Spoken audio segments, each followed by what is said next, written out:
Alright, so what we're going to do in this video is we're going to take a look at a first order differential equation, and we're going to attempt to solve the equation using the exact method. So as we talked about in the previous video, the way we determine whether the differential equation is exact or not is by taking the partial derivative of m with respect to y and taking the partial derivative of n with respect to x and seeing if the two are equal. If they're equal, then the differential equation is exact. If they're not, then we have to use a different method to solve it. So if we take the partial of m with respect to y, right, we take dm dy, that gives us 4y. So we have dm dy equals 4y. And we take the partial with respect to the partial of n with respect to x. So dn dx, right, the y squared vanishes, so we get dn dx is also 4y. And now that we know dm dy is equal to dn dx, the differential equation is exact. So now we have to solve for the function f for which its partial derivatives are m and n, right? Because if the differential equation is exact, we know that there exists a function f such that df dx is equal to m and df dy is equal to n. So we have to solve for f, right? And to solve for f, we can make use of either one of these, m or n, right? So we can take one of these equations, the partial of f with respect to x, or the partial of f with respect to y, and use that to solve for f. Okay, so let's go with df dx equals m. If we say df dx is equal to m, then we have df dx is equal to 3x squared plus 2y squared. So df dx is equal to 3x squared plus 2y squared. Okay, so if we multiply dx on both sides of the equation, then we get the integral of df is equal to the integral of, let me erase this, the integral of 3x squared plus 2y squared dx.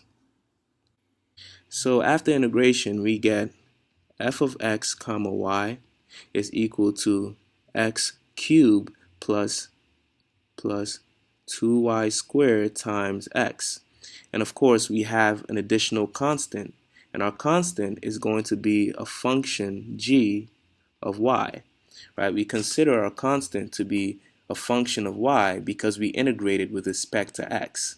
Okay, so now that we have a function, now that we have an equation for f, what we want to do now is to solve for g of y.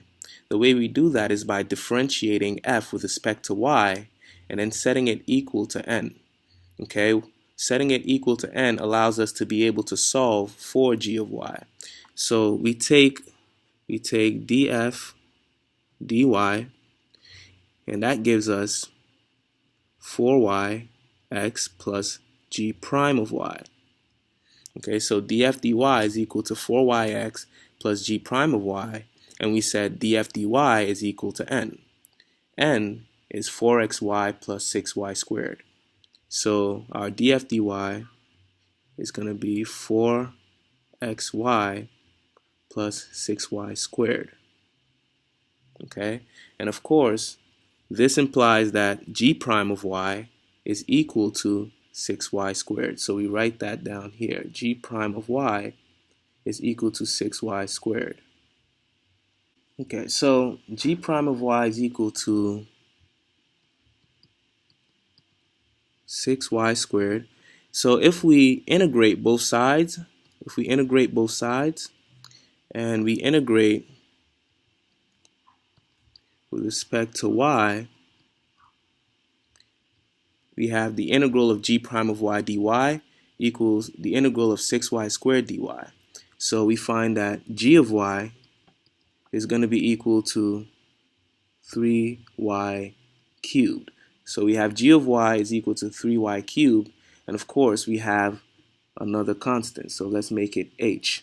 So if we plug in our g of y back into this equation, we have f of xy is equal to x cubed plus 2y squared times x, and then plus our g of y. Our g of y is 3y cubed plus h.